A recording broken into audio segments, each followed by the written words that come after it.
Diketahui reaksi HCl plus H2O menjadi H3O plus tambah Cl minus, dan H2O plus NH3 menjadi NH4 plus tambah OH-.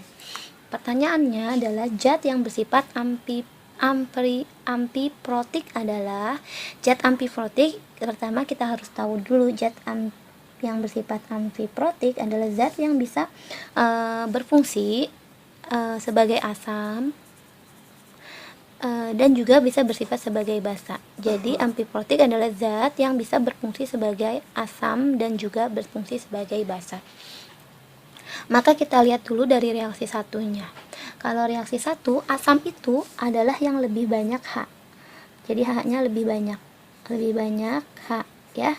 Sedangkan basa kebalikannya, lebih sedikit H ya, lebih sedikit H dibandingkan asamnya ya, sedikit H-nya.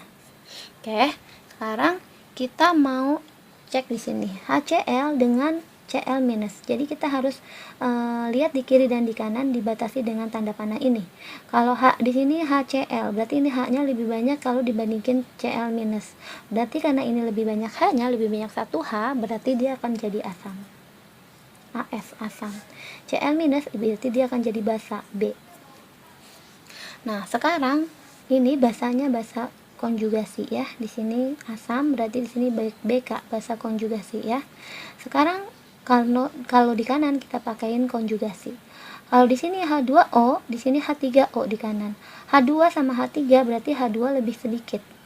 Berarti ini akan jadi basa, B, basa aja. Nah, sekarang H3O ini jadi asam. Asam konjugasi, AK disingkatnya. Ya, sekarang kita cek yang reaksi kedua. Kalau di sini H2O menjadi OH- ya. Kita cari senyawa yang sama. H2O, H-nya 2, OH-, H-nya 1, berarti ini akan jadi asam. Gitu. Sedangkan di sini, yang di sini nih, yang OH-nya akan jadi basa konjugasi, BK. Sedangkan NH3 bandingkan dengan NH4 karena senyawa yang sama.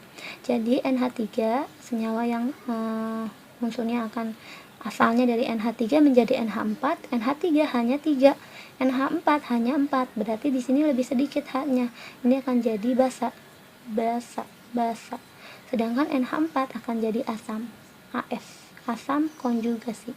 AK ya, singkatnya AK karena di sebelah kanan pakai konjugasi. Nah, kalau zat yang bersifat amfiprotik adalah zat yang akan bersifat asam dan juga basa. Kita cek di sini. Di sini nih H2O, awalnya dia basa. Di reaksi pertama dia basa, B itu basa. Nah, sedangkan di reaksi keduanya dia akan jadi asam. Jadi bisa menjadi basa dan bisa menjadi asam. Itu adalah H2O. Ya. Oke, berarti jawabannya adalah yang C, H2O. Sedangkan kan kalau HCl di kedua nggak ada ya, di sini. Dia hanya bisa jadi asam. Dan H3-nya bisa jadi basa aja, gitu. Sedangkan kalau H2O bisa jadi basa di reaksi pertama dan bisa jadi asam di reaksi kedua, gitu ya.